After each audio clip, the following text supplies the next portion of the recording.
Good evening, everyone. Welcome to the Junior Saloon Car Championship's official E-Series as we roll in to the next pair of races in what has been a fascinating championship here at Perfect Acceleration Sim Racing. We're a couple of rounds in, the championship very finely poised. We arrived tonight at a really challenging, proper old school circuit, which will really challenge the youngsters out on the circuit. Andy McEwen here to talk you through all of the action. As always, the team assembled behind the scenes to do their jobs as well. We've got Tom O'Farrell, who is our broadcast director. Mick Sutton, our series organiser. Jack Merrill, once again, will be race directing and driving the safety car, and Craig Cherney helping out as clerk of the course. It's a small team, but a lot of hard work done behind the scenes to put together what is, as I said, been a fantastic championship so far. We've raced twice already. We had a race at Brands Hatch at the start of the season, 2 races last time out at Cadwell Park, and now here for round 3, we descend upon Castle Combe down in Wiltshire, and we then head, well, basically just down the road, really, towards Hampshire, at a very similarly designed circuit, another old airfield with lots of high-speed sweeping corners at Thruxton. Then we have a break for Christmas and New Year, and we reconvene at Snetterton on the 4th of January. Then Anglesey, Alton Park, and a second visit to the Brands Hatch Indy Circuit will complete our 8-week championship.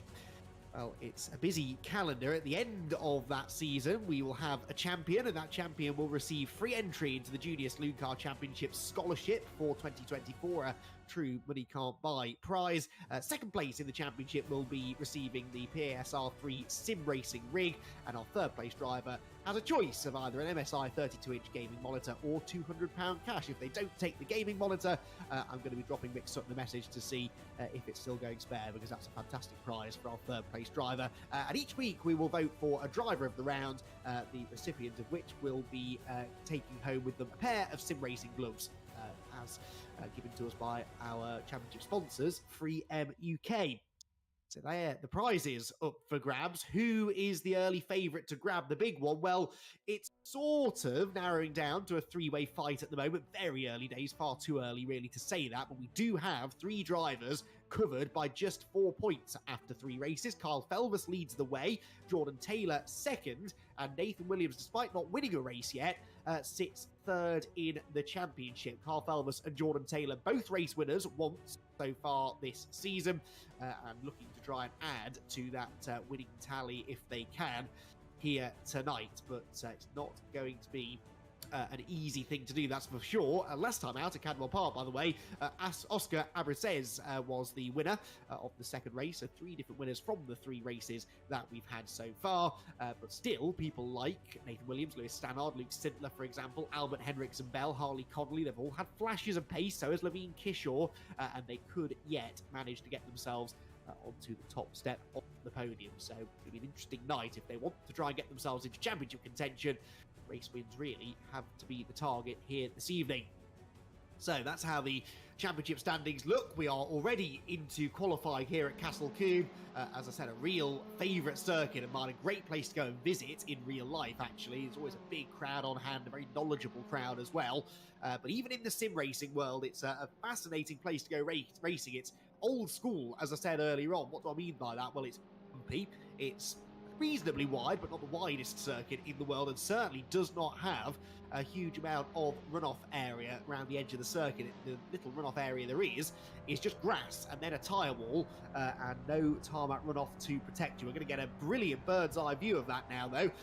Riding on board as we head up through Folly, the right-hander. This is Olivia Kronoska giving us a guided tour around the Wiltshire circuit. So the right-hander at Folly is flat, as is this left-hand Kincardine rise, but you're braking just on the top of that crest into the most crashed-at corner in British motorsport, Quarry Corner, where there have been many a YouTube video documenting drivers' troubles with that first real corner on the track. Then into the first of the 2 chicanes, named inventively the S's, through the right, through the left in these Junior Saloon cars, not quite flat out, bit of a dab on the brakes on the way in, but then full throttle through the middle, and then you go through Old Paddock Bend, which is definitely flat out, and relax just for a moment or two, heading downhill through the left-hand kink at Hammerdown, and then spot your braking point, not an easy thing to do, into Tower Corner, one of the better overtaking opportunities on the track. Ideally, you want to take quite a late apex there, but if someone's attacking you, you might have to go in a bit more defensively. Then the second of the chicanes, slightly tighter this one, Bobby's. That one's got quite a big dip just on the apex of the left-hander that can easily settle the car. Then we head through the right-hand kink at Westway, down the Dean Straight, and into the final turn, Camp Corner. And this, I think, is going to be a bit of a contentious corner tonight, because it is certainly not flat out, but it's almost there. And if you carry a bit too much speed through there, very easy to find yourself understeering wide onto the grass. Now, if you do, that can be self-policing in a way, because that wall comes at you very quickly. But even if you do manage to avoid hitting anything solid, then track limits police might start to come down on you. May well see some post-race penalties. We shall have to wait and see. So that's a lap of the Castle Combe circuit. Who's mastering it at the moment? Well, Carl Felver's fastest, but only by 0.02 of a second right now over Nathan Williams. So two of our title contenders already establishing themselves at the front of the field. Felvis, remember, the points leader. Nathan Williams sits third in the points. Now, the second place man, Jordan Taylor, has had some trouble getting into the server, we believe. He was in here before practicing, left the server, and then hasn't been able to get back in. So we're hoping he'll make it in before the conclusion of the qualifying session, but that could be big drama as far as the championship is concerned. Carl Felvis, though, continues to push on. He's got some nice clean air. No teammate to work with. Jordan Taylor, of course, is his HFT Racing teammate, but doesn't have Jordan out there to try and work with. Despite that, Kyle setting the pace for the time being. We're about halfway through the 15-minute session, and Carl Felvis looking strong out in front. There is our most recent race winner, though. Oscar turns his way through one of the chicanes. I think that is Bobby's, is it? Yes, I think it was Bobby's, wasn't it? Towards the end of the lap. Makes his way down towards Camp Corner, and what's he going to do? Can he improve upon 11th place? A brilliant second race performance from Oscar a week ago at Cadwell Park, where he escaped all of the early drama and had some really strong pace as well. Could not be caught in the mid part of the race, certainly. Only 11th quickest at the moment, to 1 minute 22.1 his lap time, so about 9/10 of a second off pole position. Here, look, Bertie Bream. Now, Bertie Bream has not raced with us at both of the rounds that we've done so far, so he's languishing down the order slightly in the championship, but hasn't he got some speed tonight? 4th quickest at the moment, 121.7, so about half a second off pole position, but right up towards the pointy end of the grid, which is what we like to see. More new names starting to emerge as contenders. As I've said before, it's one of the things I love about junior racing, being in the real world or on the sim. Drivers start the season perhaps lacking a bit of experience, lacking confidence, and then they hone their craft over the 8 weeks, and by the end of the season they can be real contenders. We've seen it in both of the championships we've run so far here at PASR. Looks as though maybe Bertie Bream's going to fall into that category as well. Flings the car into the right-left chicane there at Bobby's. Accelerates off towards the final couple of corners.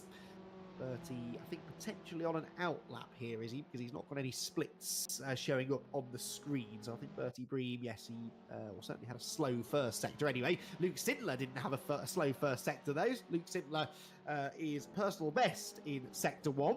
Sits 6th place at the moment, does Luke, in the times. Is he going to be able to improve on that and get anywhere near the fastest time in the session, which still is a few tenths slower than they were going in practice, although that often is the case. We see drivers put lap after lap after lap in practice and not really quite be able to recreate that in a qualifying session, but Luke Sindler does improve by a couple of tenths, jumps into 3rd position, so onto the 2nd row of the grid now for Luke. So Felvis fastest. Now he has improved slightly, actually, onto a 21.24, so he's a massive 4/100ths of a second upon Nathan Williams now. Luke Sindler a further 3/10 back in 3rd, and then about half a tenth up on Albert Henriksen Bell in 4th. He's got a 10th in hand over Bertie Bream, who has got 0.003 of a second in hand over Lewis Stannard, so it's all very close, isn't it? Nathan Williams, meanwhile, across the line and snatches pole position back at 21.1, so back to the top, but Kyle Felvis is already starting to respond to that. He's gone purple in Sector 1, so Kyle Felvis could be about to grab pole position back. Needs to find less than a 10th of a second, and he'll be back at the top of the tyres, but Kyle certainly has his work cut out. Hasn't done a huge amount of practice this week, and that will be this lap time invalidated, no doubt. That was definitely beyond track limits. And Kyle Felvis is going to have to try again. on the next lap. But yeah, Carl hasn't done a huge amount of practice before this event, if any, actually. And you know, he might well be capable. He's a very talented driver, might be capable of digging a lap time out, but will he be able to do it consistently over a race distance? That we will have to wait and see. So Kyle, after the early promise of that lap, now heads for the pit lane. Albert Henriksen Bell, though, picking up where he left off with a strong first sector by the looks of it. Although, interestingly, on my timing screen, not showing up as an improvement. But anyway, Henriksen Bell, third fastest, but he's gone off now through Bobby's as well. And that will also mean a disallowed lap time. So that's his chances of improving gone. Bertie Bream, personal best in Sector 1. We're on board with him now. Driver of car number 88, heading down towards Tower Corner. Got a car up in the distance. That might be Oscar, actually, mightn't it, I think, in the number 27 machine. And he might just start to pick a bit of a slipstream up. Almost turned in a bit too early there for the chicane at Bobby's, and almost ran a bit too wide on the exit, but just about okay, I think. So what can Bertie Bream do then? The first sector was an improvement. The second sector wasn't an improvement, ultimately. The car in front of him actually gets out of the way as he barrels into Camp Corner, spots the apex nicely, doesn't understeer wide. That was pretty much perfect. Is this an improvement for Bertie? No, not going to improve upon 5th position. Stays where he is. Carl Felvis, meanwhile, back out of the pit lane now, so he's going to have chance for another lap or two before the time ticks down to 0. He'll hope that he can use that to improve by that little bit that he needs to steal pole position back away from Nathan Williams. Significant not only from a track position perspective at the start of race 1, obviously you'd rather start on pole than start second, but also significant because there is a point available for qualifying on pole. So if we can get a little bit more of an improvement out of Carl Felvis, that will really, really help him. Oliver Newton, meanwhile, across the line, stays 17th. Harry Dios, by the way, his name showing up in red. I believe that's because he stopped on track. There he is, look, he's run out of fuel, apparently, which is unfortunate and easily done, actually, if you aren't keeping an eye on your fuel gauge. And many a sim racer has fallen foul of that over the years. Luke Sintler, oh dear me, well that was, I don't know who that was, but that was Ty Cuthbert making a welcome return to the championship tonight, racing on a round-by-round basis rather than doing the full season campaign. And Ty Cuthbert with a bit of a spin just as Luke Sintler was going through, but Sintler was on a good lap, so hopefully that didn't distract him too much. Heads through Bobby's now. He'll have time for one more lap at the end of this one, just about okay on track limits, I think, on the way out of the chicane. What can Luke Sintler do then? Needs to find a 10th of a second, 10th and a bit, to beat Albert Henriksen Bell to 3rd place. Is that going to happen, I wonder, then? Through for the final corner at Camp, almost a bit too wide again, crosses the timing beam. It is an improvement, and Luke Sintler goes 3rd. So Luke Sintler by half a 10th now, better than Albert Henriksen Bell, about a 10th and a half slower than Carl Felvis, who isn't yet improving. Nathan Snaith, meanwhile, off the road. That is at Bobby's. Now, one of the unique things about Castle Combe is that if you go off the road, there is a very good chance you'll end up in a field. Well, it used to be a field. It's actually these days a solar farm. Yeah, that is not the ideal place to be. Nathan Williams, meanwhile, goes faster again now, 21.1. So with a purple middle sector, that was enough to put him definitely on pole, and he's decided that's as good as it will get. So Nathan Williams pulls to the side of the road, and he is done for the qualifying session. Carl Felvis is not setting the timing screens alight, it must be said. So I don't think we're going to see any immediate improvement from him. It may well be that the championship leader has to settle for 2nd place this time around. Oscar Abrutzes comes through the right-hander at Tower. And who was that improving? Was that Leo Bell, I think, jumping up into 5th place? So Leo Bell just snuck across the line before the time ticked down to 0 and the checkered flag waved. Just jumped into the top 5, knocks Bertie Bream down into 6th. Bream in the pit lane, not improving therefore. Same true for Albert Henriksen Bell. What can Oscar do though? Turns through Camp Corner, hasn't improved in the middle sector, but he was a 10th up in Sector 1. In the end, doesn't lead to an improved lap time, stays where he was. Is anybody improving? Carl Felvis isn't, and he might have just had a bit of traffic actually there coming out of the chicane at Bobby's. I think he probably has. He's running side by side with another car now down to Camp Corner, which is not getting out of his way. So it's been a less than ideal end to this lap for Carl Felvis, and it might just be enough to scupper his chances of pole position. Yep, not an improvement. In fact, it was 1:24, so he really lost time at the end of the lap. he won't be very pleased with that. Leo Bell, meanwhile, back up into 5th place, as I said, after that improvement earlier on. But again, I don't think is improving on this lap. 2/10 slower in Sector 1. Again, his Sector 2 time very shortly. Sector 3, a very short sector. It's basically just the final corner. And yeah, Leo, I think, has backed out of this lap and most likely will hang a left into the pit lane. So that takes us, I believe, well, almost the end of the qualifying session. Levine Kishore just improved in the middle sector, so it might be an idea to try and get him across the line before we call that an official grid. We might yet have one late improvement coming. No, he's into the pit lane, never mind. So that is going to be qualifying done. And Nathan Williams claims pole for our 3rd event of the season. And Nathan Williams, reigning champion here at PASR, of course, is continuing well on his way. An extra championship point means he's only 3 points off the championship lead now, and will be starting from the perfect place to try and maybe take that points lead in the next race, the first of 2 tonight, coming your way in just a moment or two. And Nathan joins us now in the commentary box. Nathan, thanks for joining us. Congrats on the pole position. It was tight, though, and you and Kyle were sort of trading that pole position through most of the middle part of the session. You then found another late improvement to really sort of stamp your authority on that session, but it's nip and tuck out there, isn't it? Yeah, it's very close. I think Kyle's very fast. I think Jordan's quite fast, but he had technical problems, so I think he didn't manage to get a lap. But yeah, it's very close. It's not that difficult. It's a circuit where it's quite easy to be close due to it's quite very high speed with not many slow corners, so yeah. It is a track where you have to be quite precise, though, isn't it? Because if you do make a mistake through one of the chicanes or corners like Tower Corner, for example, it's easy to lose a bit of momentum. And in these cars, momentum is key, isn't it? So you've got to be precise, but still be quite aggressive. Is that something that you think suits your driving style? Yeah, I think I'm quite for high-speed corners, which is why I'm quite better at this track, and I think you do need to be very precise around here because you'd want to run as close to the barriers and then obviously track limits where you can.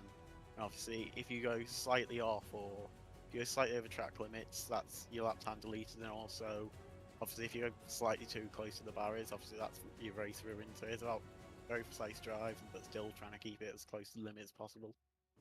Given how tight the qualifying times were, I'm sure you're not expecting to have it easy in this first race. It's a long uphill run into the first corner as well, so a good start is crucial here. How much of a headache do you expect Kyle to be in this one for you? Well, Kyle can do his starts quite well, so I'm fully expecting to get dropped down to P2 before the first turn, because I still haven't got my starts where they should be, just I'm struggling a bit with that, so I do expect Kyle to be ahead, so then it's just kind of get the position back as quick as possible. Championship-wise, obviously nip and tuck as well. 3 points now covering the top 3 in the championship. Does that change the way that you're driving even at this early stage? Obviously, you're used to this, having been through exactly the same thing in the Ginettas. So do you think that's maybe given you, a bit of an edge coming into this season? Well, yeah, obviously, I think with the championship, you always have to keep it in mind. But with this early in the season, obviously, you don't want a bad result, but you still need to push because you can't really, because with how close it is, you can't really settle for a second instead of pushing on for a first like you can later on in the championship. So it's still about, obviously, reverse grid race, you have to be careful. For the first race, it's still just about pushing to the limits.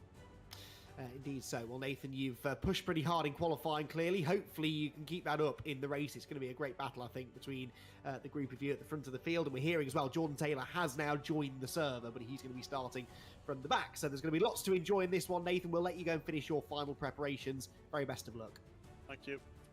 So that's Nathan Williams then starting from the front of the grid for our first of 2 races tonight. But as we just heard, it's been very, very tight indeed in qualifying. Here's how they line up on a very congested grid here at Castle Combe. On the left, Nathan Williams. The yellow and black car starts from pole with points leader Carl Felvers for HFT Racing alongside him. Row number 2 for Luke Sintler and Albert Henriksen Bell after that late improvement for Luke. And then row number 3, Leo Bell, another late improver. He will start from 5th on the grid, and then it will be Bertie Bream starting alongside him. Then we've got the Lewis Stannard and Oscar Abratzes row in behind. That's row number 4 of the grid. Levine Kishore and Matt Guest are completing the top 10.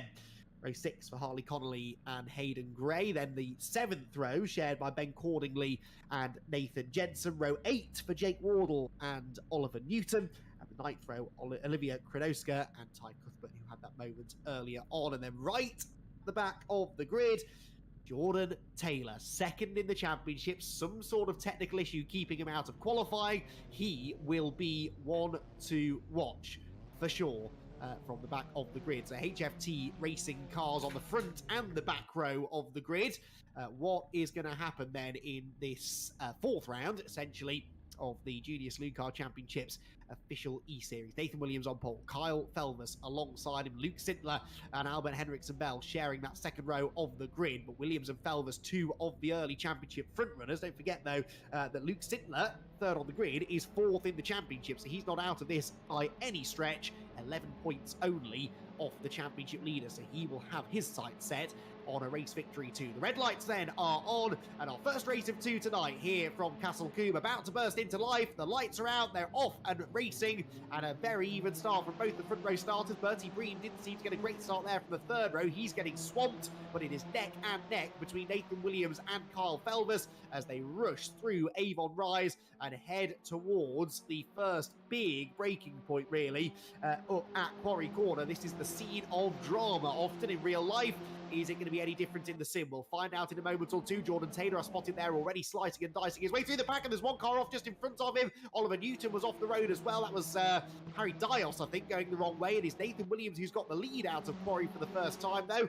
Felvers slots into second and Sintler into third. Ty Cuthbert's off the road at Quarry Corner as well. And the first side-by-side battle there involves Lewis Stannard going around the outside of Albert Henriksen Bell. Henriksen Bell did not get a great run there through the S's, and he might now be under threat from Bertie Bream and Oscar Abritzes, who's had a really good start in the number 27 car. We're on board with Oscar. Behind him, Matt Guest and Harley Connolly going to try go either side of him, are they? That was never going to work. Oscar gets a bit of a tap in the tail, manages to keep the car under control, though, and should be able to fend those two off. At the head of the field, though, Nathan Williams is already streaking away. Kyle Felvers doesn't seem to have the confidence on cold tyres of Nathan Williams, and that gap is nearly a full second already as they head towards the completion of the opening lap.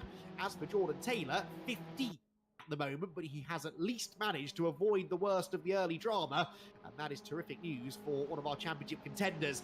Two other championship contenders doing battle for second place, though. At the end of lap one, Kyle Felvers is now nearly 1.1 seconds adrift of Nathan Williams. Luke Sintler, though, has ambitions of moving into second place. You're on board with the third place man.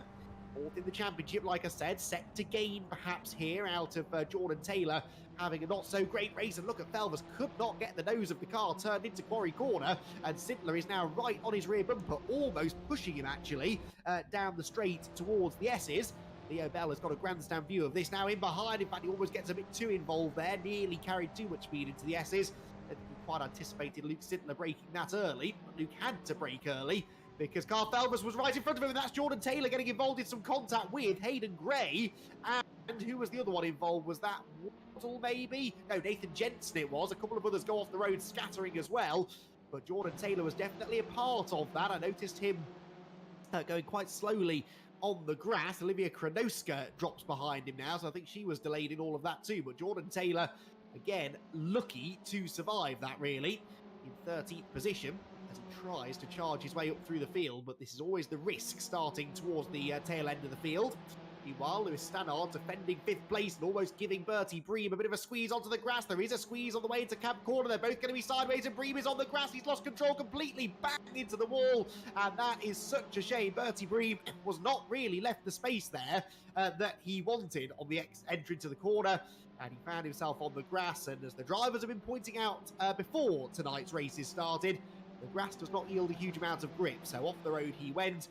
Hopefully not too much damage done, but you can see the real damage is the momentum, the time and the momentum that he loses. Even now he's back on track, he can't get up to speed, and that's a big, big moment for Olivia Kronoska. I'm not entirely sure how she lost control there, but Olivia suddenly found herself in a real tank slapper and heading for the barriers. So Kronoska drops out of contention.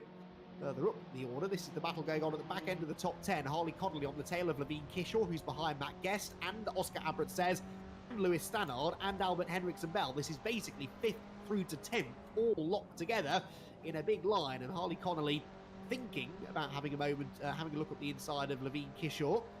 Kishore again having one of those up and down seasons, isn't he? Was quick the first round and then does seem to struggle for some of the later rounds. Gets a helping hand there from Harley Connolly though, who just taps Levine on the exit of the corner. No harm done, a bit of bump drafting almost, and it actually benefits Levine. Almost puts him onto the tail of Matt Guest, but Camp Corner, as we've just seen, is not really the best place to run side by side. So they all sensibly slot back in single file once again. Up the hill they go then through the right-hander at Folly, and out wide look to go Levine Kishore. Guest in the yellow car under threat, but also trying to find a way past Oscar Abritzes, who's looking pretty rapid again tonight, isn't he? Good to see Oscar solidly inside the top 10. Bends the inside line into Quarry Corner, picks up a bit of understeer mid-corner though, runs out wide. I think Connolly had a moment as well going in, but Matt Guest might just have got up the inside line here. Has he? Is there still an overlap? I think there is. A Guest on the preferred line, but Oscar closes the door very bravely, just sort of expecting Matt Guest to get out of the way, which he did. But Oscar is then on the grass coming out of the S's, and you can see again the momentum that loses you. This is what Nathan Williams was saying in his interview before. You've got to be neat and tidy. Little mistakes like that will cost you, and there's almost a bit of a tap in the tail again there, as Guest, I think, was just trying to slot back in line behind Oscar, who is not making friends with the apex through the right-hander at Tower Corner. So every time it looks as though Oscar might be able to get into a rhythm and pull clear, there's just a little mistake or a little moment, and Matt Guest manages to close back in. This has all just allowed Oscar, Albert Henriksen-Bell and Lewis Stannard to pull away from this group, as they continue to battle just further up the road. The leaders go through. Nathan Williams then continuing to extend his margin over Carl Felvers, 1.3 seconds, but Felvers has got away from Sintler at least now. So Carl Felvers a bit more secure in second, Sintler likewise in third, and Leo Bell doing his best to go with them in fourth. The first big gap is behind him, back to Albert Henriksen-Bell. There is Albert in fifth position, Stannard on his tail. Albert says Guest, Kishore, Connolly rounding out the top 10. Jordan Taylor up into 12th position now, by the way, ahead of Jake Wardle. Trying to chase down Ben Cordingley, but look, he's 2.4 seconds behind Cordingley, who is 8 seconds behind this group of cars who are continuing to battle through the S's, and that is inevitable contact. Abbott says into the side of Matt Guest, and through it all, somehow goes Harley Connolly, who gained 3 places out of all of that. You could argue right place, right time, but the reactions that Harley had there to benefit from that were very, very impressive indeed. So Harley Connolly breaks through into 7th position. And Matt Guest, really, the big loser, he's fallen to the back of this group now, and actually the best part of a second off the back of this group. So some rough and tumble racing there, but Harley Connolly coming out on top. Managed to slice his way through into 7th position. Bertie Breed, meanwhile, continuing his fight back up the order. He's just past Jake Wardle. And Jordan Taylor has found a way past Ben Cordingley as well. So Jordan Taylor into 11th position now, as Lewis Stannard is defending still from Albert Henriksen-Bell. In fact, has that been a change? I think it has been a change, hasn't it? Albert was ahead, I think, last time we saw them. So Henriksen-Bell dropping down behind Lewis Stannard. Stannard up into 5th position. And Lewis looks now to try and pull away if he can. Stannard only 7th in the championship, well, joint 6th actually with Leo Bell. But Leo, of course, running a bit further up the order, so that was an important move for Lewis. Drop scores that could still change a bit as we go through the season. He could yet be a contender for a top 3 position in the championship. In the background, that was Levine Kishore going rally crossing, I think. And there is Levine. He bounced back onto the road, but definitely exceeded track limits coming out of Quarry Corner. Likewise, coming out of Quarry, Bertie Bream on the attack, trying to find a way past Ben Cordingley now, who's on the brakes quite late through the S's. Look at that, he was braking through the S's, and that was not the way to do that because he's lost all of his speed on corner exits. So Bertie Bream looks to drag around the outside. He's left just enough space behind Ben. Bertie had so much momentum, he just wanted to go wherever there was a gap, and there was only just a Saxo-sized gap, but he's managed to go through. So Bertie Bream for another spot, 12th position now. Bertie will now try and pull clear. Shame, really, that he was off the road early on, because he was clearly going to be a contender for a top 5 position in this race, but that's just not quite been allowed to happen for him. But he's still got the reverse grid that could rescue his night. Remember, race 2, full reverse grid. Anyone who finishes on the lead lap gets inverted. So at the moment, Olivia Kronoska will be on pole position, and Nathan Williams will be starting all the way down in 20th place, and that could open the door for a few more drivers to improve in race 2. Ty Cuthbert and Nathan Snaith trading places there as well. They would also, at the moment, be starting near the pointy end for that second race. Albert Henriksen Bell, though, not thinking about race 2 just yet. Instead, thinking of trying to find a way past Lewis Stannard, and looks to try and get the better run out through the right-hander towards Hammerdown.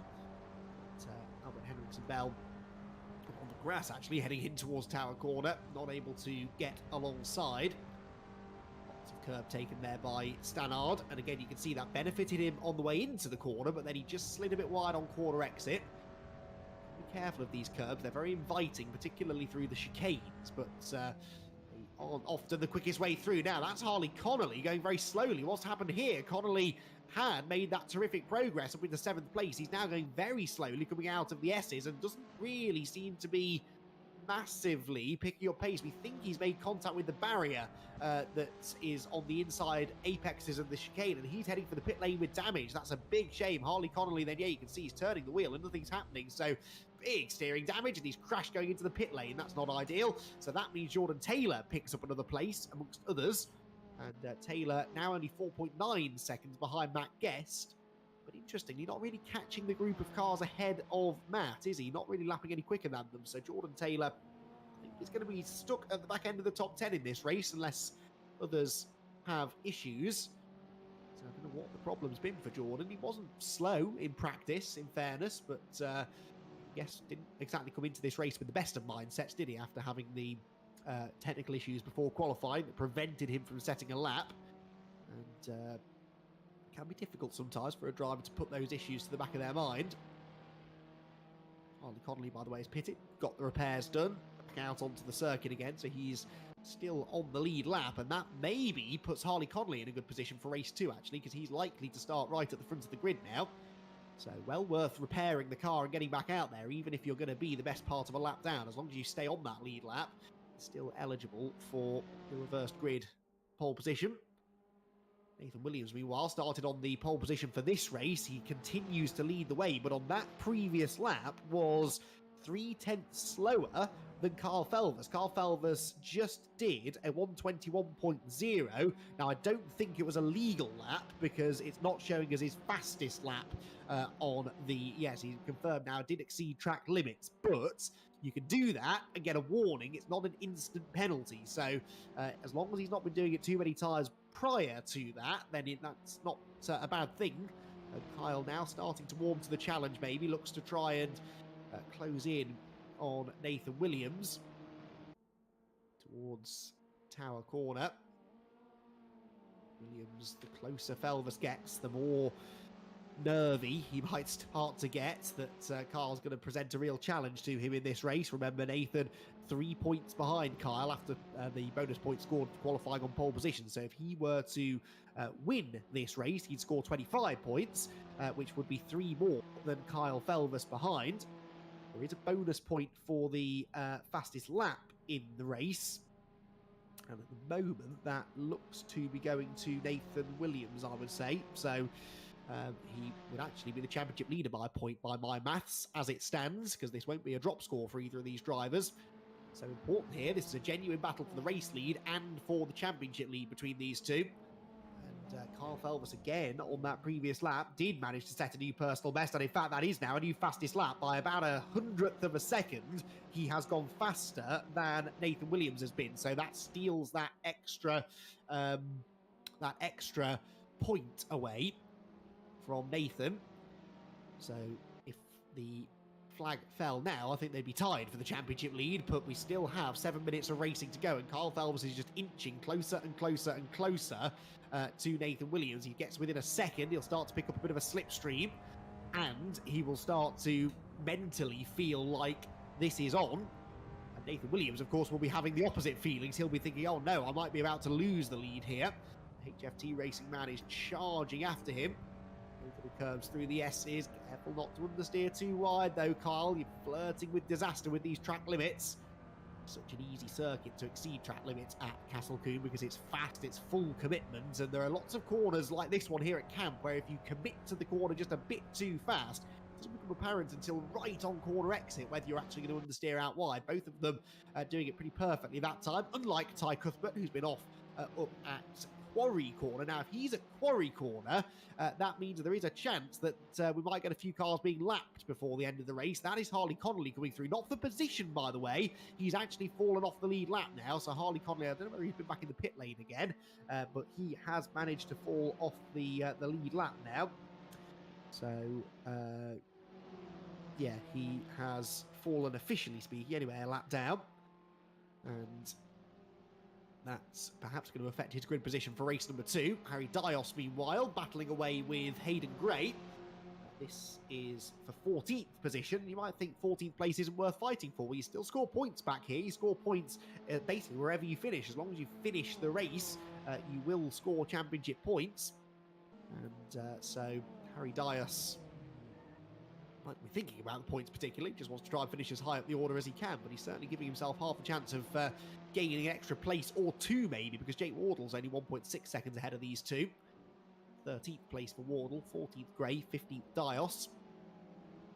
Slipping their way through the Bobby chicane, and Dios gets it all a bit wrong on the exit there, carried too much speed, lost the rear of the car, thankfully managed to bring it back under control.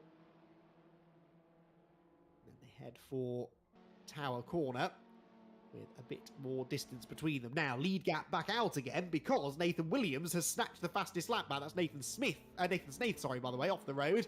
But Nathan Williams has managed to go fastest of anybody. So he got done a 121.246.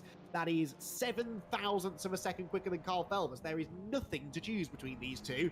And that's why I think it'll be doubly frustrating, really, that Felvers lost all of that time in the early stages. He dropped over a second behind Nathan by the end of lap 1, and then he's just never quite been able to get that time back. Although Nathan did not have a great run through the S's there, so I reckon, yeah, Felvers within a second now. That's Olivia Kronoska ahead of them, about to be lapped, so that would be the 19th place driver about to go 1 lap down. And Nathan Williams has got her in his sights and wants to try and get past as swiftly as possible. Fires the car over the curbs, and brilliant driving that from Olivia. Saw the race leaders coming, pulled to the left-hand side, and as good as got the indicator on, really, to make sure that both of them, hopefully, are going to go through before they get to the final corner. Yep, Carl Felvers just about gets back over to the racing line, and this has been a good lap from Carl. He was personal best in Sector 1. Is it going to be a new fastest lap of the race? Well, it was, but it wasn't legal. He exceeded track limits again, a 121.0, which was half a second quicker than the race leader, but I think exceeded track limits again on that lap. So he is now starting to maybe move towards the territory of getting a penalty. Elvis then up through Tower. Oh, that is Ty Cuthbert off again. Ty's had an adventurous race, hasn't he? He's certainly got himself plenty of TV time. If you're not able to run with the race leaders, then you can do worse than go off the road a few times, because it will attract the attention of Tom O'Farrell, our broadcast director. And you might get your car on the screen, albeit not necessarily for the right reasons. Now, Carl Felvers with a big run through the S's there, takes another chunk of time out of Nathan Williams. And with 2 3/4 minutes to go, they're going to have time for at least 1 more lap, possibly 2 more laps at the end of this one, you know. I think it will be 2 more laps at the end of this one, so it's going to be plenty of time here, maybe, for Felvers to have a go. Just seems to be getting into his rhythm, doesn't he? Getting into the groove. And maybe has looked after his tyres a bit better. This is a pretty tough circuit on tyres, Castle Combe, with all of these sort of high-speed right-handers. You're only ever really turning right. You only turn left properly twice around the whole lap, and that's through the 2 chicanes. So it is easy to burn out that left front tyre on a front-wheel drive car, so maybe that's what's happened to Nathan. Carl Felvers in the end, though, actually was slightly slower that time and did appear to exceed track limits for perhaps the 2nd or 3rd time that we've spotted, so Carl needs to be careful here. Might it be worth just settling for 2nd and not getting yourself a track limits penalty? So as long as the lap on which he did exceed track limits wasn't faster than his average lap time, then he's okay. But on at least 1, if not 2 of those occasions, I think he set provisionally what would have been the fastest lap of the race. So I'm not so sure how that's going to work out. But anyway, Felvers, I think, may now have decided to just settle for 2nd place. Although actually, maybe not. I think it's just Nathan Williams going quicker. Williams has gone personal best in Sector 1. Already has the fastest lap of the race, of course. He started from pole position, and he's only just over a lap away now from converting that pole position into a race win and maximum points from this opening race of the night. with it, he will take the championship lead away from Carl Felvis, I reckon, by a single point. Still one more lap to go, though. Got to get a clean run through Camp Corner here. Start the final lap in style. But it doesn't look as though Felvis is going to get close enough now, unless there is an issue for Nathan. So they head uphill. 3 back markers look up ahead, and well, there's a chance here Nathan might catch them. He's lapping in the mid-21s. Those cars are lapping in the 23s by the looks of it, so he is a couple of seconds a lap quicker than them, and he's probably a couple of seconds behind them, so this could get interesting in the final couple of corners. No change likely further back, by the way. Sintler still third, Leo Bell fourth, Stannard fifth. That's still a reasonably close battle. In fact, that has closed up, hasn't it? Stannard closed in on Leo Bell over the latter stages of the race and pulled away from Albert Henriksen Bell to the tune of 3.6 seconds. He's got Levine Kishore catching him. Jordan Taylor has caught Matt Guest on the final lap as well, so there's a good chance, I think, that Jordan Taylor might pick up an extra place, and with it, an extra championship point. There is Jordan on the tail of Matt Guest, heading out of Quarry. He's going to try and get to the inside, I think, into the S's. But Nathan Williams is charging towards Bobby's for the final time. He's not going to catch those back markers, and he's not going to be caught by Carl Felvis either. I don't think Kyle has given this absolutely everything that he's got, but ultimately it was the time lost on the opening lap that has cost him a shot at the race victory, because Nathan Williams' pace has been relentless through the mid part of the race, turns his way into Camp Corner for the final time, and Nathan Williams is going to claim himself a race victory. Nathan Williams victorious here at Castle Combe. Kyle Felvis comes home in second position, and it'll be Luke Sintler to come home in third. Fourth place is just about going to be Leo Bell. Lewis Stannard comes home in fifth.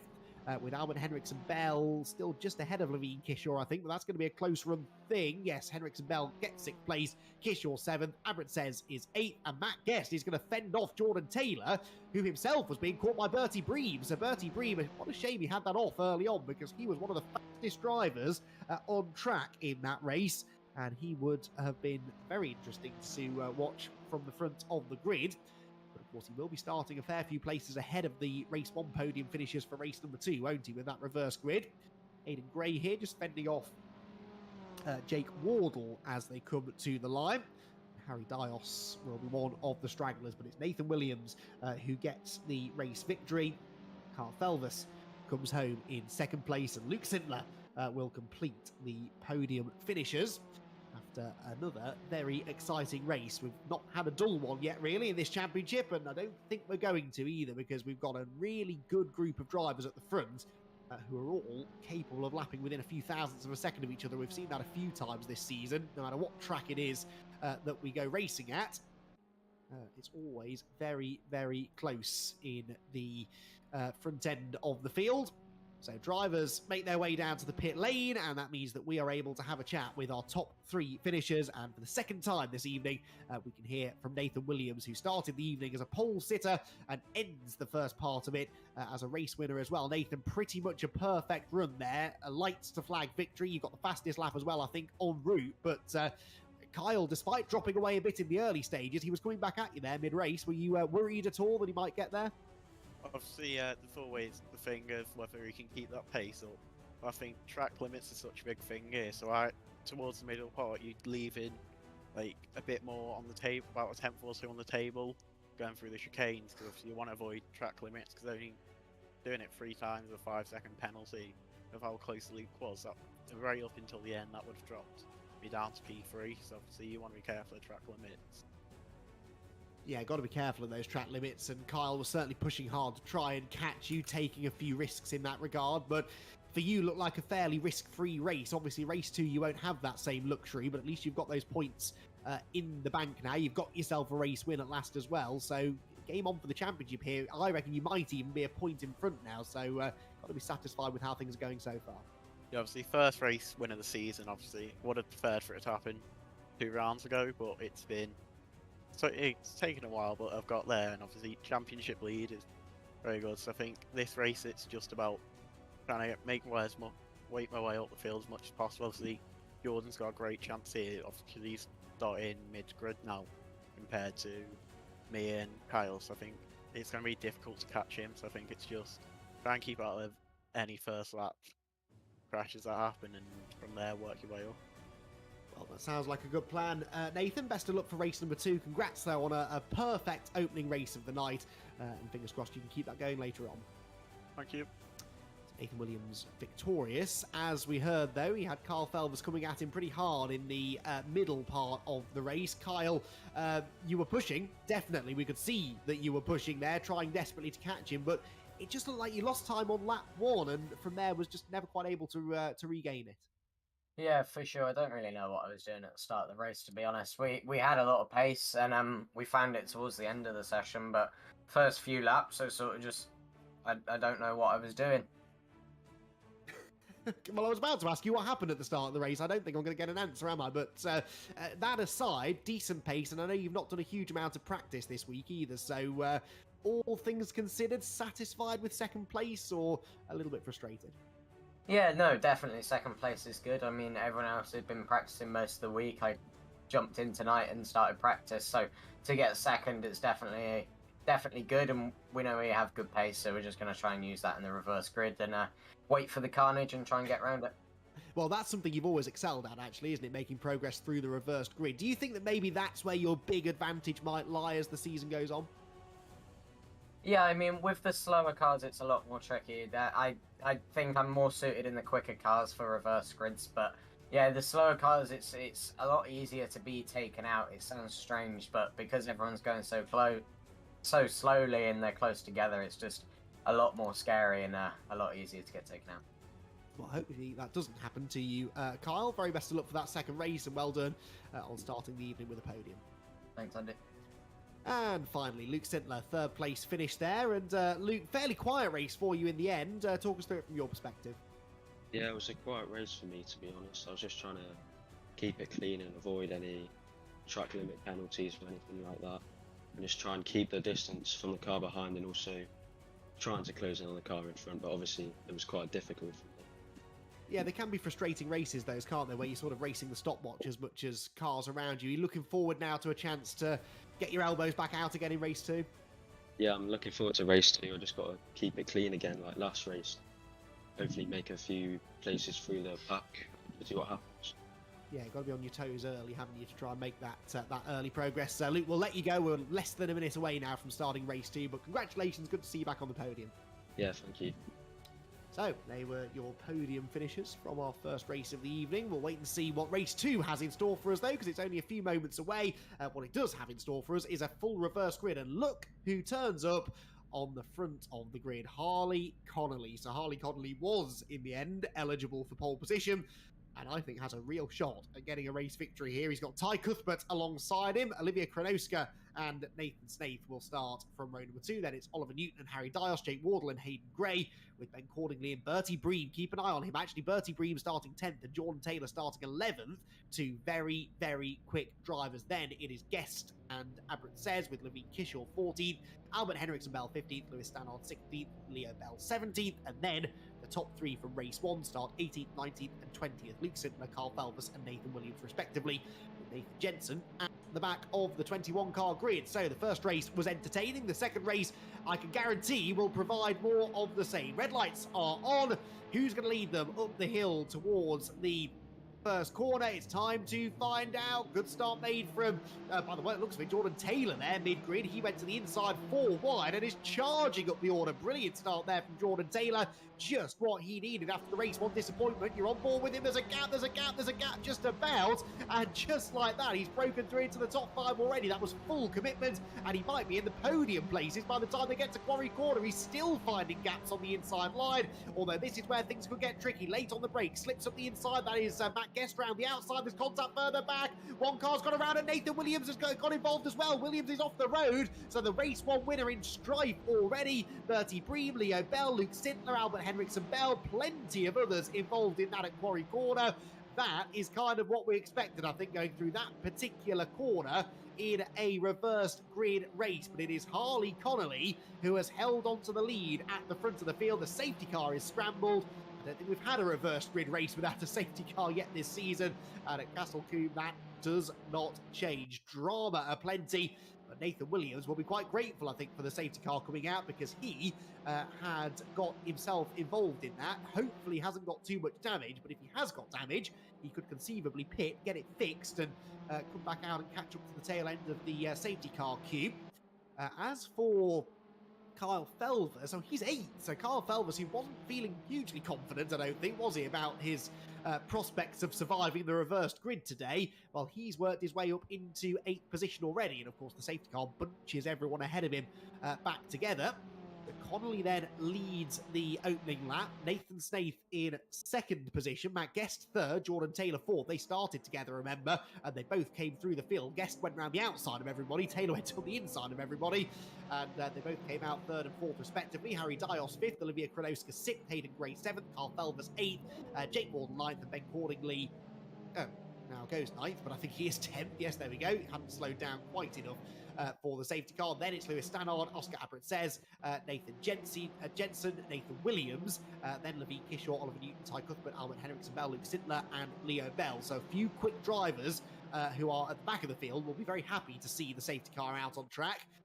Henriksen Bell, Sintler, and Leo Bell in particular, I think would have been very, very happy to see that. So, safety car will be in this time, we're hearing, and that means that it's now down to Harley Connolly try and execute a good safety car restart. Difficult place to do that sometimes here in Castle Combe because it's such a long run up towards that first corner at the top of Avon Rise.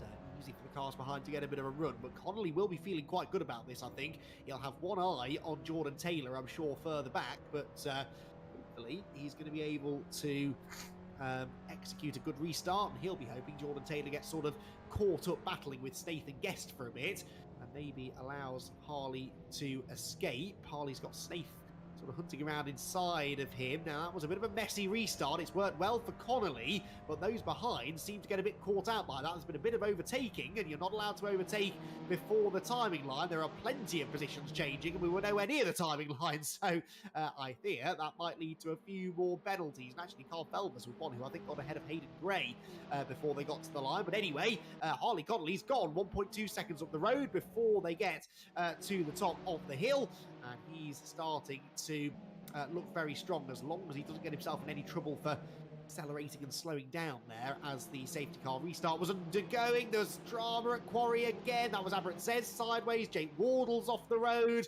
and Quarry Corner claims another few victims. Jordan Taylor, meanwhile, has got himself ahead of Nathan Snaith, and the third place now belongs to Jordan Taylor. Carl Felvers is up to 6th. More drama. That's Cordingley off the road. And I think Levine Kishore bouncing down the grass too. So then Cordingley's been off coming out of Bobby's corner. Felvers, meanwhile, slips up the inside of Snaith, and he is into 5th position. So lots of action to keep track of in the early stages. That's Albert Henriksen Bell round the outside of Oliver Newton.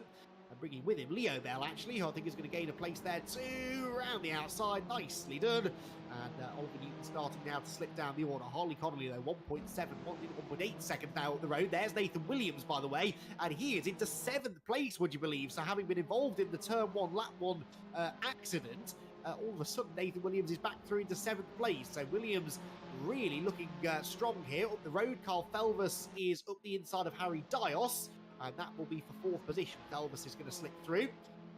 Can Felvers win this race then? I think there's a good chance that he can, actually, because he's made much better progress through the order than I think even he would have expected. His teammate Jordan Taylor is attacking Matt Guest, but that's happening only 2 seconds further up the road, so Felvers should be able to catch these two, really, based on the race 1 lap times. Jordan Taylor didn't look super competitive in that first race, did he? Out onto the grass goes Guest. He bounces awkwardly back into the road. Does he leave the inside line open? It looks like he might do. Jordan Taylor's got the run, he's got the overlap, he's got the inside line, and I think in a few seconds time he will have 2nd place. He has a bit of contact first with Guest as they run down the hill. He's late on the brakes. Matt Guest is going to try and hang tough round the outside, keep the momentum going on corner exit, but the next corner's a right-hander on the entry to Bobby's. Difficult to go side by side through here. Taylor commits and then turns across the nose of Matt Guest. There is contact. They're both sideways, and here will come Kyle Felvers straight through into 2nd place, and that worked perfectly for Kyle Felvers, and not so well, unfortunately, for his teammate Jordan Taylor, but it did look a bit like he turned across the nose of Matt Guest. Have to wait and see what the stewards make of that. Nathan Williams goes through as well, and Jordan Taylor's mood is not going to have improved. He's flashing the lights at Nathan Williams. He ain't going to pull over and give you the place back, Jordan. You're going to have to fight for this. The race 1 winner wants to try and bank some more points if he can in this second race, but he does move to one side. What's that all about? Jordan Taylor almost being waved back through, and Nathan Williams on the brakes going through Avon Rise. So did Nathan cut the chicane or go off track to get past Jordan Taylor? I really don't understand why Nathan gave that place back, unless he was literally just seeing the headlight flash as a sign of aggression from Jordan Taylor and thought, you know what, I'll let him go. But I think Nathan's probably quicker than Jordan based on, again, what we saw in race 1. So anyway, Nathan Williams playing it safe, but might that come back to bite him a little bit later in the championship. Anyway, up towards Tower they head. Connolly leads by 4.1 seconds. So Harley Connolly doing today what Oscar Abrantes did a week ago at Cadwell Park, really, just escaping the early drama and then perhaps hoping that he can defend that lead in the latter stages if need be. A lot of defending and attacking going on in this group, isn't there? This is 12th place back to 19th place. We've got Leah Bell, Bertie Bream, Olivia Kronoska, Oscar Abrantes, Levine Kishore, Albert Henriksen, Bell, Ty Cuthbert and Oliver Newton all in this gaggle as they head out of Bobby's and towards Camp Corner. Defensive lines being taken by Kronoska. To the outside goes Abrantes. And sure, he's not going to try and go right around the outside at Camp. No. Well, what was the contact? I'm not sure. Kronoska sideways, and Abrantes ends up on the grass anyway. And then Kronoska gets headbutted by Ty Cuthbert, and off will go Kronoska. That was all a bit unfortunate. Saw Olivia losing control in a straight line in race 1, but in that one, I don't think she was entirely to blame, really. Oh, and that's Stannard. Stannard off the road with Hayden Gray. They were battling over 7th place. Luke Sintler inherits that 7th place now. As there, Jordan Taylor up the inside of Matt Guest. So in fairness, Taylor has pulled away from Nathan Williams, and Matt Guest now loses a place to Jordan. Can Nathan Williams make a move pretty quickly as well? Heads out of the S's down towards Tower. This is one of the good overtaking opportunities on the circuit, but is he going to be close enough? I'm not really convinced that he is. Nathan not generally the type of driver to go for a really risky move either, so he thinks better of it. Stays in behind the yellow car of Matt Guest. Wait and pick his moment. Perhaps a good run out of the final corner could give a chance into turn 1. Well, actually, he's had a brilliant run out of Bobby's, but that puts him really where he doesn't want to be, on the outside line towards Camp Corner. Is Nathan Williams feeling brave? Surely he won't try and go around the outside. It doesn't matter. He's cleared him already. So Nathan Williams up into 5th spot then.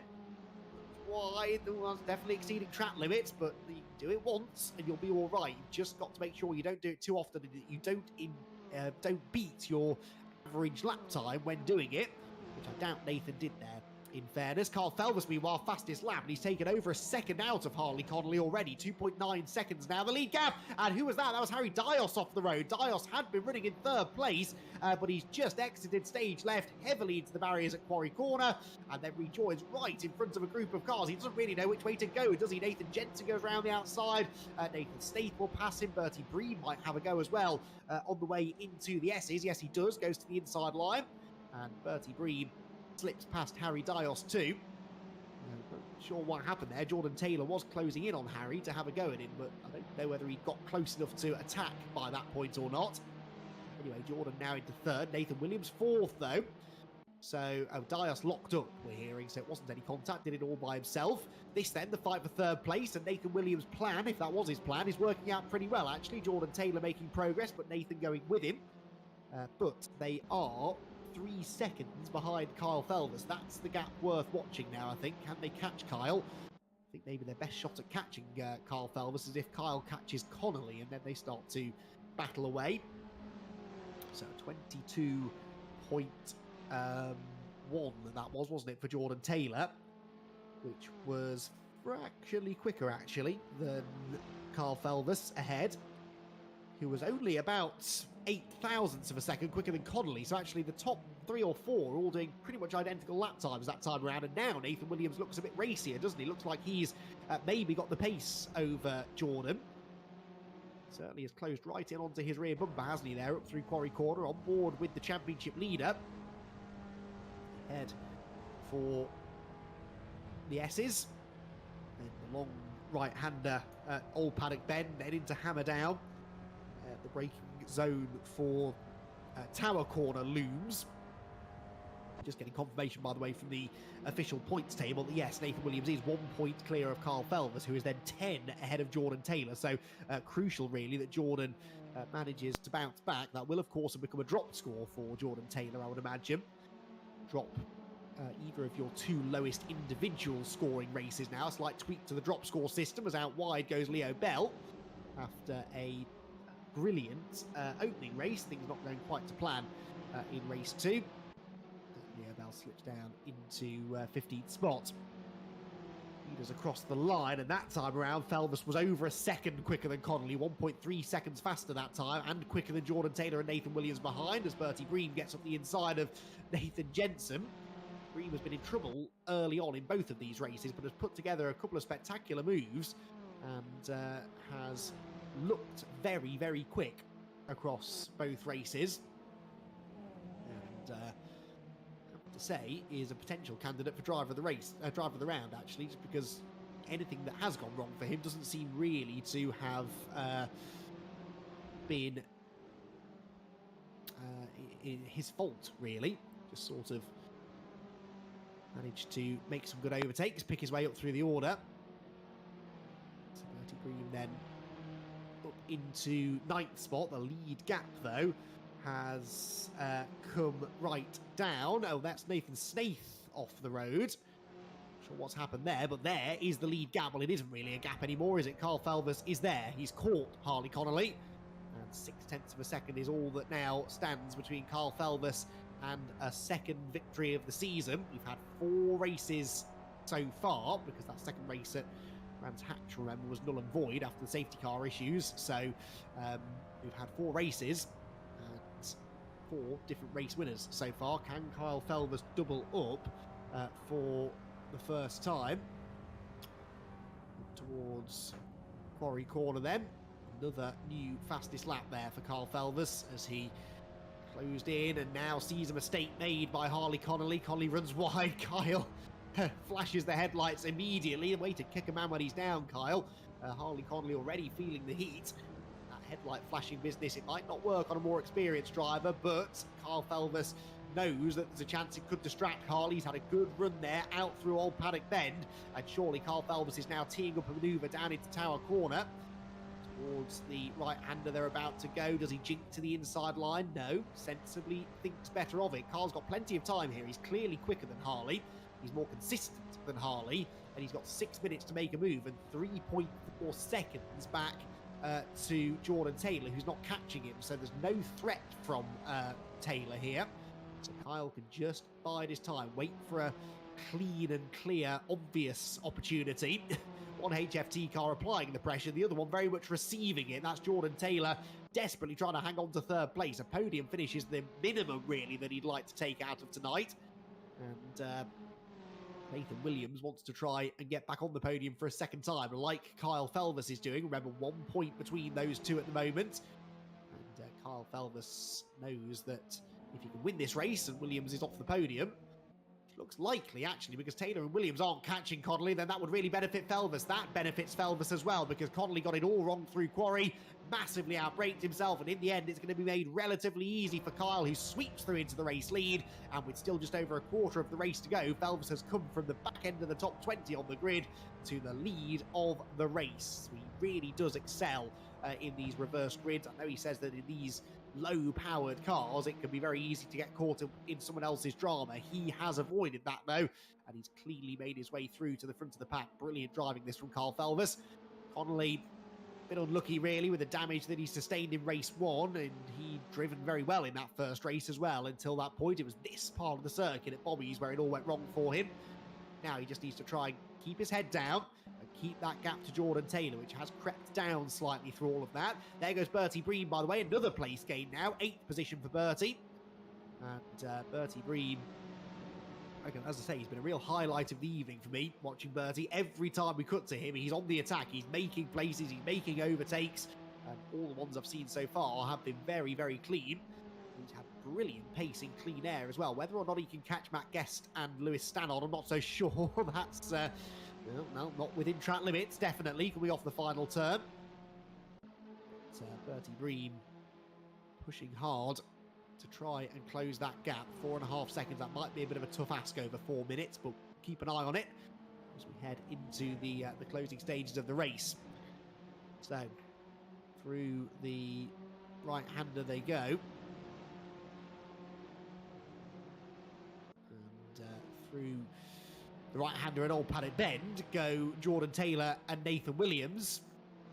Taylor has driven exceptionally well in this race so far, but just seems to slightly be lacking the raw pace. Now, these two are catching Connolly all of a sudden. It's like as soon as Connolly lost the lead, he lost a bit of motivation, and he's now started to lap a bit slower than these two. So I wonder if Nathan Williams, always a smart driver, Nathan, isn't he? I wonder whether he will choose to just work with Jordan here.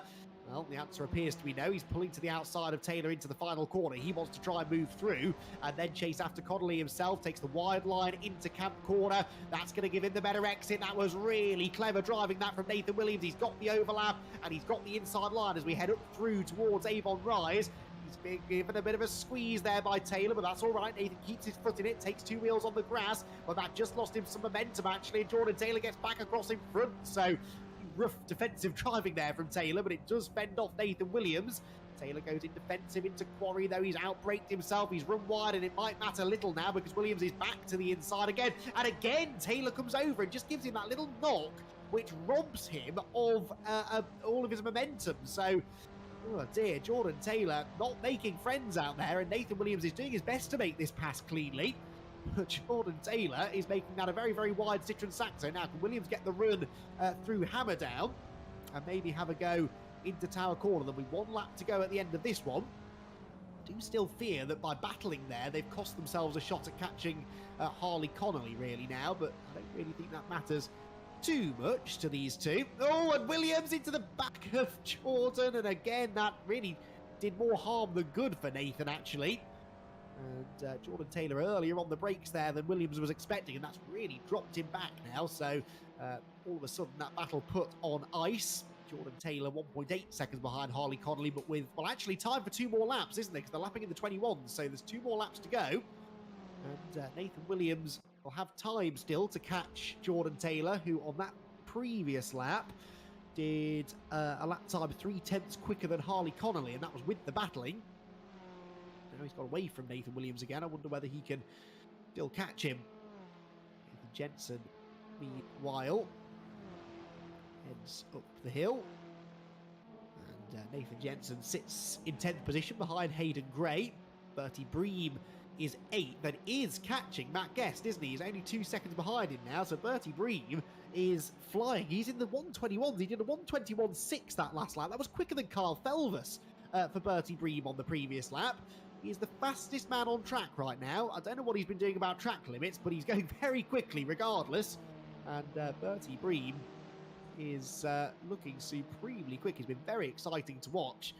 And he, I think, is going to have a shot here at beating Matt Guest to 7th place as well. And Bertie definitely a contender for race wins as we move further on into the championship. Of course, we head to Thruxton next, which is not dissimilar to Castle Combe. So if he's strong here, you'd imagine he's probably going to be reasonably quick there as well. So towards Camp Corner they go for the last time. For the penultimate time, I should say. 1 more lap still to go.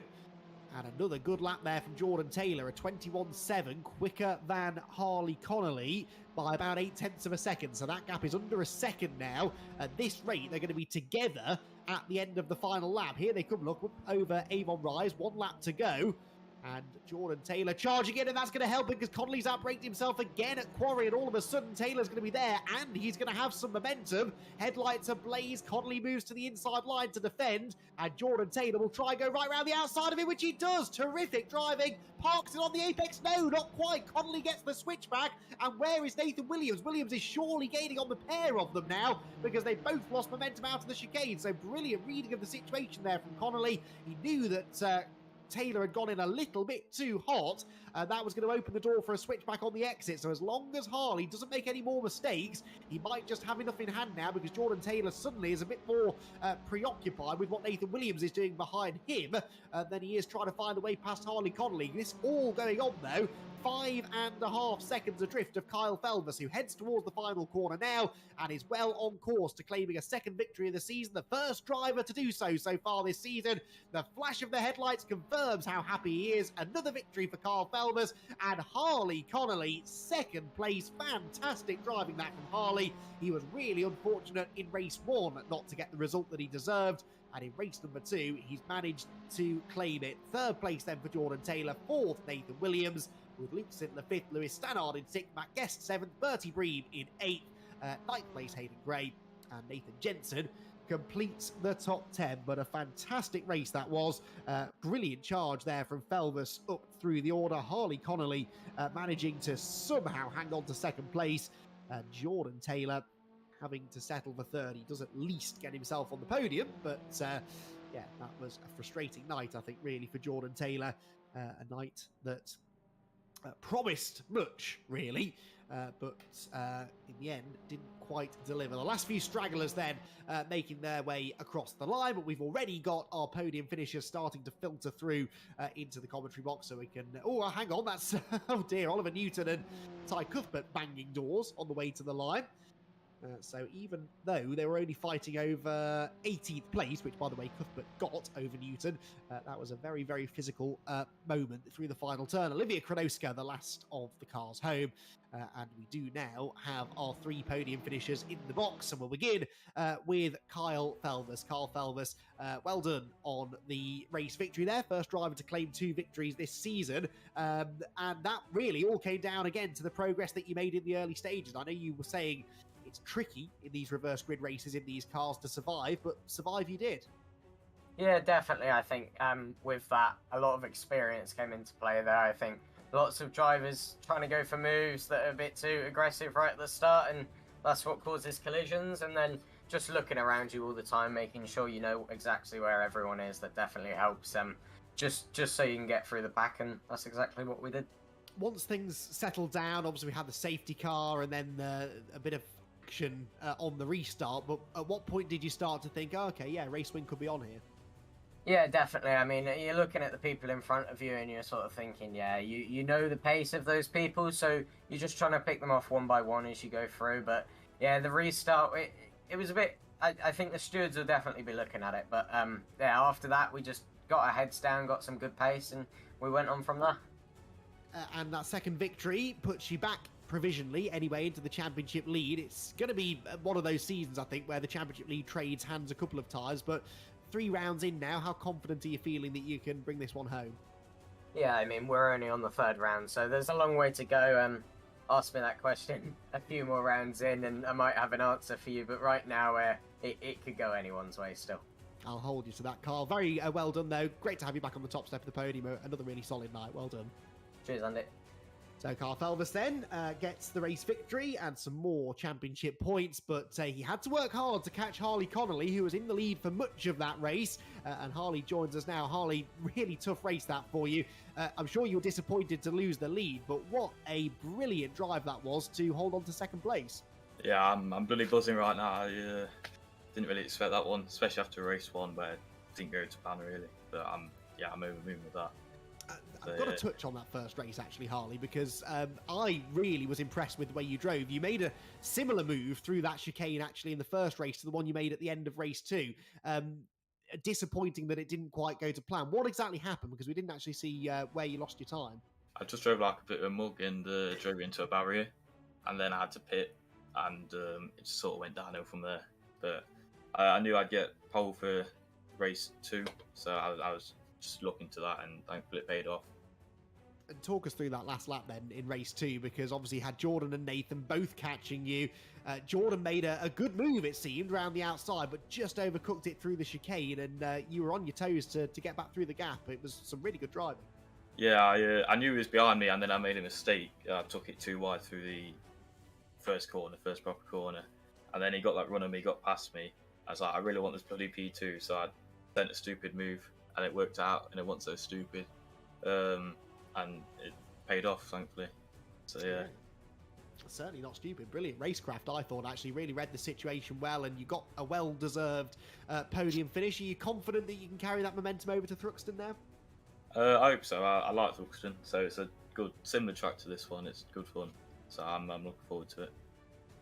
Excellent, as are we. Harley, thanks for joining us. Really well done. Some good racecraft demonstrated throughout the night, and yeah, hopefully more of the same next week.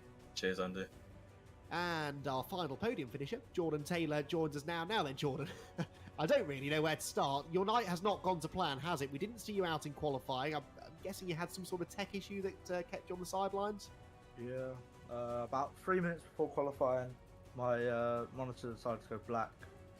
So I missed quali, which is frustrating because I had to pace, even on race fuel, I had to pace to beat pole.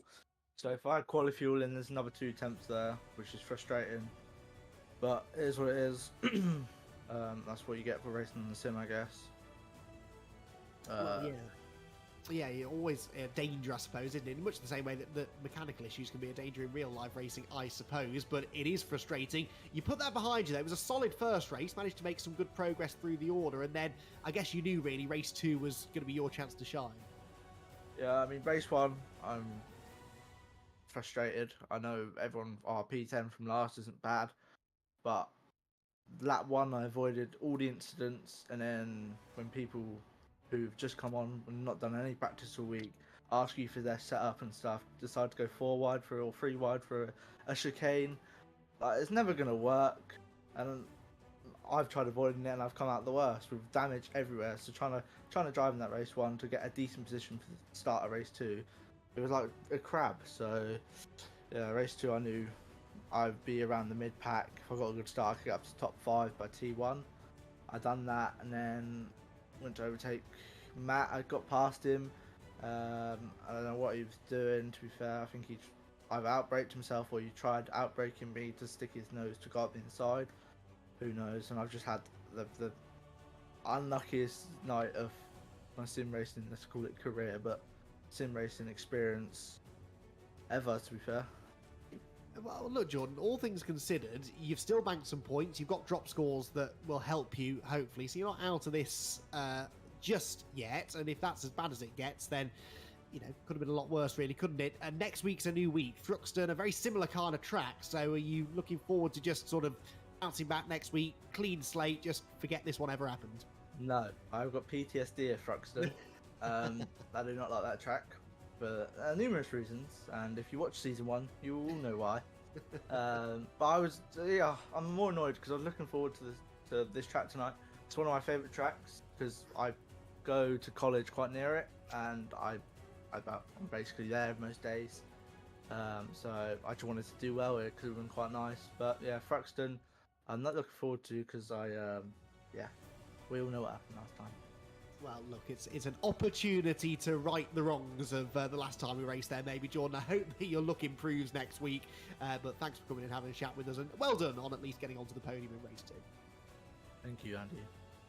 So, Jordan Taylor then, after a difficult night, a bit frustrated as you can imagine, but hopefully not frustrated, is the next driver that we're going to be chatting to, because he's about to receive a new pair of sim racing gloves, because our driver of the round, and receiving that prize courtesy of our sponsors 3M, is Matt Guest. Matt, great to have you in the commentary box for, I think, the first time this season. Well done, driver of the round, for basically being one of the only drivers to stay out of trouble, largely, at least from what we saw over the 2 races. There were a couple of close moments, but the same for everyone, I think, really. Yeah, thanks for having me. It was very interesting 2 races. Yeah, as you said, there was trouble everywhere, front of me, behind me, sometimes alongside. It was really close. I was really lucky in some of the incidences, I guess. Yeah, looks part of it, but good reactions, good racecraft required as well. And we saw you getting involved in some good side-by-side battles. Any particular highlights from tonight? Start of race 2 was brilliant. Probably the best start I've ever done. I think I was P12 to P3 by turn 1, I think. So yeah, couldn't have really asked for much more from that. That just set my race 2 up perfectly, really. I'm glad you mentioned that, actually, because I was going to bring that up, because you just sort of went around the outside of everybody. Was that planned, or was it just that was the only gap that sort of opened up? Yeah, so the initial release, I was quite surprised to be so much quicker than the first 3 in front of me. So I saw the gap on the left, and I wasn't expecting to gain so many positions, but I saw it. I saw I could just about squeeze through, so I kept my nose in, tried it, and it worked out perfectly. Yeah, absolutely. Worked out perfectly for you. Managed to get yourself a couple of solid results as well. You're a new driver to this championship. I know we haven't seen you racing in any of our broadcast series before here at PASR. Tell us a little bit about yourself. How much sim racing experience have you had over the years? Yeah, this is my first time ever doing a championship or doing some competitive racing on a Assetto Corsa, because I come from mainly racing on the F1 games, which is quite a big difference. More SimCady than simulator, so it's a big learning curve, but it's very fun and interesting to learn each week. Yeah, and hopefully we'll see you get faster and faster as the season goes on. Matt, great to have a chat with you. I'm sure it won't be the last time we hear from you this season. I certainly hope not. Well done on the driver of the round, and yeah, hopefully that first podium's not too far away. Thank you very much. So they were your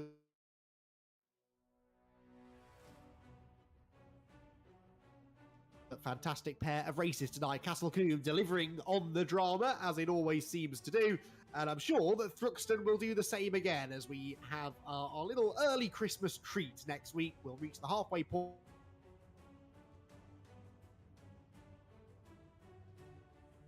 Certainly a venue that provided plenty of drama when we raced there back in season 1.